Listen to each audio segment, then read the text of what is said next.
나는 그날까지 아버지를 세상에서 가장 소중한 사람이라고 믿었다. 생일 파티에서 그의 손이 내 뺨을 스치고 너 같은 년은 내 딸이 아니야 라고 소리치며 나를 쫓아낼 때까지. 그 순간 내 인생이 산산조각 났다. 하지만 그건 시작에 불과했다. 변호사들이 나타나서 내가 아기 때 납치된 아이라고 증명했을 때 모든 게 뒤집혔다. 이제 나는 그 배신에 대한 대가를 치르게 할 거다. 어린 시절부터 나는 아버지의 그림자 속에서 살았다. 서울의 작은 아파트에서 어머니가 일찍 돌아가신 후 아버지와 단둘이, 아버지는 건설 현장에서 일하는 평범한 아저씨였다. 매일 새벽에 나가서 밤늦게 돌아오고 피곤한 몸으로도 나를 위해 밥을 차려주곤 했다. 수진아, 너는 내 전부야. 그 말이 내게는 성경처럼 느껴졌다. 학교에서 친구들이 부모님 이야기를 할 때 나는 자랑스럽게 아버지의 헌신을 말했다. 하지만 그 헌신 뒤에는 항상 조건이 붙어 있었다. 공부 열심히 해서 나중에 나 부양해라. 집안일 제대로 안 하면 너 같은 애 데리고 사는 게 후회돼. 처음에는 장난처럼 들렸지만 점점 그 말들이 가시가 되어 내 마음을 찔렀다. 중학교 때부터 시작됐다. 아버지는 술을 마시기 시작했다. 현장에서의 스트레스 때문이라고 했다. 취하면 나를 불러 앉히고 어머니 이야기를 하며 울었다. 내 엄마가 왜 그렇게 일찍 갔을까? 너 때문에 피곤해서 그랬나 봐. 그럴 때마다 나는 죄책감을 느꼈다. 내가 태어나지 않았다면 어머니가 살았을까? 아버지는 그 감정을 이용했다. 너는 나한테 빚진 거야? 평생 갚아. 고등학교 진학할 때 나는 명문대를 꿈꿨지만 아버지는 여자가 뭐 공부냐? 빨리 취직해서 돈 벌어 라고 했다. 그래도 나는 버텼다. 아르바이트 하면서 학비를 모았고 대학에 들어갔다. 그 과정에서 아버지의 요구는 점점 커졌다. 용돈을 달라고, 집세를 내라고. 나는 웃으며 주었다. 그게 가족이라고 생각했다. 졸업 후 나는 작은 회사에 취직했다. 월급의 반을 아버지에게 보냈다. 수진아, 내가 있어서 다행이야. 그 말이 기뻤지만 피곤했다. 친구들은 독립해서 자유롭게 사는데 나는 여전히 아버지의 그늘 아래였다.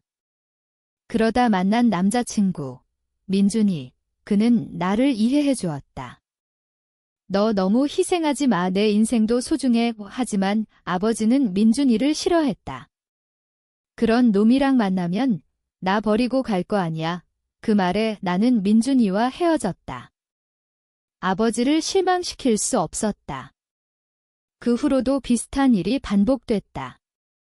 직장에서 승진 기회가 왔지만 아버지가 집 가까운 데로 옮겨라고 해서 포기했다. 내 삶은 점점 좁아졌다. 하지만 나는 참았다. 아버지가 나를 사랑한다고 믿었으니까. 그런데 이상한 점이 있었다. 어린 시절 사진이 거의 없었다. 아버지는 화재로 잃어버렸다고 했지만 가끔 먼 친척들이 우리 집에 오면 이상한 시선으로 나를 봤다. 수진이, 너 정말로 하다 말고 입을 다물었다. 나는 물어보지 않았다. 두려웠다. 진실이 내 세계를 무너뜨릴까봐. 아버지의 60세 생일이 다가왔다. 나는 모든 걸 준비했다. 회사에서 휴가를 내고 케이크를 주문하고 친척들을 초대했다. 아빠, 올해는 특별하게 해줄게. 아버지는 웃으며 고마워했다. 파티 당일 집은 사람들로 북적였다. 삼촌, 이모, 사촌들 모두가 아버지를 축하했다. 나는 부엌에서 음식을 나르고 술을 따랐다. 피곤했지만 행복했다. 이게 가족의 모습이라고 생각했다. 하지만 술이 돌기 시작하면서 분위기가 이상해졌다. 아버지가 취했다. 평소처럼 어머니 이야기를 꺼냈다. 내 인생, 내 엄마 때문에 망쳤어. 너까지 데리고 오 사람들은 불편한 표정으로 웃었다. 나는 아버지를 말렸다. 아빠, 그만해요. 오늘은 좋은 날이잖아요. 그 순간 아버지의 눈이 돌았다. 뭐? 내가 나한테 명령해? 이 새끼가. 그의 손이 날아왔다. 뺨이 화끈거렸다. 방 안이 조용해졌다. 너 같은 년 때문에 내가 이 고생이야. 내가 내 딸이 아니었으면 그 말에 나는 얼어붙었다. 사람들이 웅성거렸다. 아버지는 계속 소리쳤다. 나가. 의절이야. 너랑 상관없어. 나는 눈물을 참고 집을 나왔다. 거리로 나서서야 울음이 터졌다. 왜? 내가 뭘 잘못했나? 그날 밤 호텔에서 혼자 있었다. 전화가 왔다. 삼촌이었다. 수진아, 너 알아야 할 게 있어. 삼촌은 조심스럽게 말했다. 너는 내 아버지가 데려온 아이야? 생모가 따로 있어. 그 말을 듣는 순간 세상이 무너졌다. 납치. 그럴 리가 없어. 하지만 삼촌은 증거를 약속했다. 오래된 서류, 사진. 다음 날 나는 변호사를 찾았다. 처음엔 믿기지 않았다. 하지만 조사를 시작하자 퍼즐이 맞춰졌다. 25년 전 아버지는 병원에서 일하다가 나를 봤다. 갓 태어난 아기. 생모는 가난한 미혼모였다. 아버지는 어머니를 잃은 후 외로워서 나를 훔쳤다.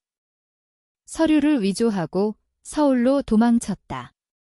그 사실을 알자 내 안에 무언가가 깨졌다. 사랑이라고 믿었던 게 모두 거짓이었다. 분노가 밀려왔다. 왜 나를?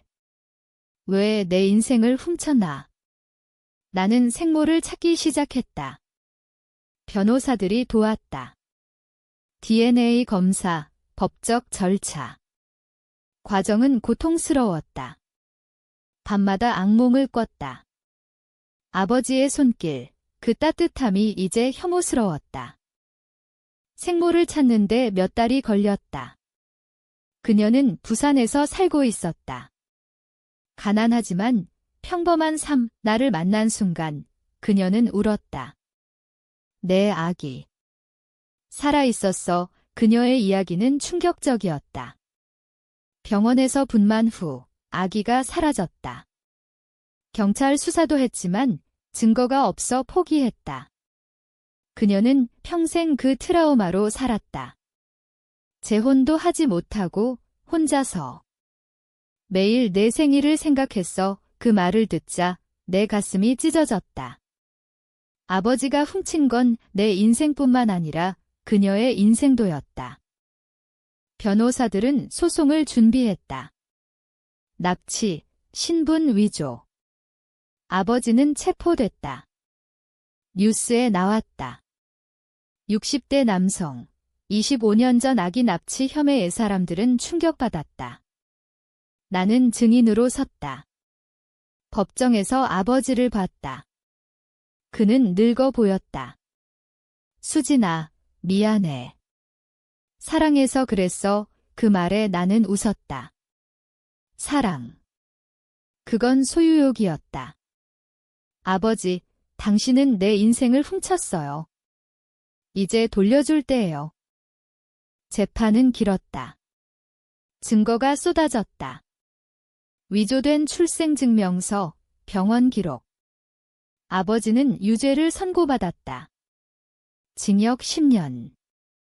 하지만 그게 끝이 아니었다. 친척들은 나를 피했다. 내가 왜 그래? 아버지가 너 키워줬잖아. 그 말에 나는 화가 났다. 키워줬다고? 그건 범죄였다. 나는 그들을 끊었다. 새 삶을 시작했다. 생모와 함께. 하지만 마음속 상처는 남았다. 밤마다 생각했다. 만약 납치되지 않았다면? 내 인생은 달라졌을까? 분노가 가시지 않았다. 아버지에게 편지를 썼다. 당신 때문에 나는 평생 그림자 속에서 살았어요. 이제 자유해요. 보낼까 말까 망설였다. 감옥에서 아버지의 편지가 왔다. 수진아, 용서해줘. 내가 없으면 나는 아무것도 아니야. 그 말을 보자 웃음이 나왔다. 이제야. 너무 늦었다. 나는 답장하지 않았다. 대신 생모와 더 가까워졌다. 그녀와 함께 부산으로 이사했다. 새 직장을 구하고 새 친구를 사귀었다. 하지만 과거는 따라왔다.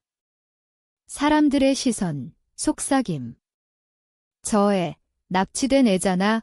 그럴 때마다 나는 이를 악물었다. 나는 피해자지만 강해져야 했다. 한 번은 민준이를 다시 만났다. 우연히 카페에서. 그는 여전했다. 수진아, 내 소식 들었어. 미안해. 우리는 이야기를 나눴다. 내 고통, 그의 후회. 너를 지키지 못해서 미안해. 그날 우리는 다시 시작했다. 민준이는 내 지지자가 됐다. 내가 선택한 대로 살아. 그 말이 위로가 됐다. 하지만 아버지의 그림자는 여전했다. 재판 후 그의 건강이 나빠졌다. 병원에 입원했다. 삼촌이 연락했다. 수진아, 아버지 보러 와. 후회할 거야. 나는 갔다. 병실에서 아버지는 쇠약해 보였다. 수진아, 그의 눈에 눈물이 고였다. 미안해. 나는 아무 말 없이 서 있었다. 용서. 쉽지 않았다. 아버지, 당신은 내 아버지가 아니에요. 그 말만 하고 나왔다. 그 후 나는 책을 쓰기 시작했다. 내 이야기. 납치된 삼지라는 제목으로 출판됐다. 사람들은 공감했다. 비슷한 피해자들이 연락 왔다. 나는 그들을 도왔다. 변호사들과 함께. 그게 내 복수였다. 아버지의 잘못을 세상에 알리는 것. 시간이 지나면서 감정이 변했다. 분노가 슬픔으로. 아버지는 왜 그랬을까? 외로움 때문. 하지만 그건 변명이 아니었다. 나는 생모와 행복한 날들을 보냈다. 함께 여행하고 웃었다. 내가 돌아와서 다행이야. 이 그녀의 말이 내 상처를 치유했다. 민준이와 결혼했다. 작은 결혼식. 생모가 축복했다. 행복해져라. 그날 나는 자유를 느꼈다. 하지만 밤에 가끔 꿈을 꿨다. 어린 나를 안는 아버지? 그 따뜻함. 가짜였지만 진짜처럼 느껴졌다. 심리 상담을 받았다. 트라우마예요. 천천히 극복하세요. 아버지는 출소 후 혼자 살았다. 친척들도 그를 버렸다. 내가 한 짓 때문에. 하지만 그건 그의 선택이었다. 나는 가끔 생각했다. 용서할까? 하지만 아직 아니었다.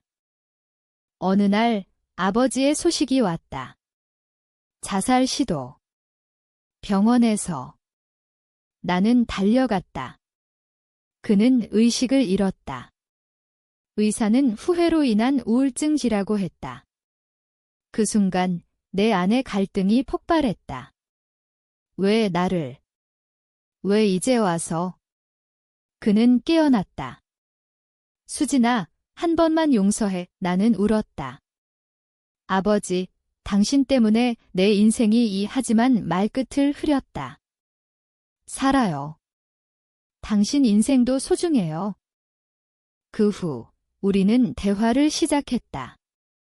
편지로. 그의 고백. 내 엄마 잃고 미쳤어. 너를 보고 사랑에 빠졌어. 병적이었다. 하지만 이해하려 노력했다. 용서는 아니지만 연민.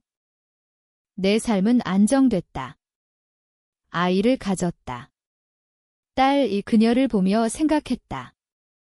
나는 좋은 엄마가 될 거야. 아버지의 실수를 반복하지 않을 거야. 아버지가 죽었다. 심장마비. 장례식에 갔다. 몇 명 안 되는 사람들. 나는 꽃을 놓았다. 안녕, 아버지, 그게 끝이었다. 슬프지 않았다. 해방감. 생모와 함께 새 가족을 만들었다. 민준이, 딸, 행복했다. 하지만 가끔 그 생일 파티를 떠올렸다. 그 뺨의 아픔. 그게 나를 강하게 만들었다. 책이 베스트셀러가 됐다. 인터뷰 요청이 쏟아졌다. TV에 나왔다. 납치 피해자로서 용서할 수 있나요? 나는 말했다. 용서는 내 선택이에요. 하지만 잊지 않아요. 사람들이 박수쳤다. 내 이야기가 누군가에게 희망이 됐다. 아버지의 유품 중 일기장이 나왔다. 수진이를 사랑해. 하지만 잘못했어. 그걸 읽자 눈물이 났다. 인간의 약함. 딸이 자랐다. 엄마, 할아버지 이야기 해줘. 나는 솔직히 말했다. 할아버지는 실수했어. 하지만 너는 내 삶을 살아. 그녀는 고개를 끄덕였다. 교육이 중요했다. 민준이와 함께 늙어갔다. 서울의 아파트에서. 창밖을 보며 생각했다. 내 인생, 훔쳐졌지만 되찾았다. 이제 나는 자유롭다. 하지만 가끔 묻는다. 만약 그날 뺨을 맞지 않았다면? 여전히 그림자 속에 살았을까? 당신이라면 용서할 수 있겠어?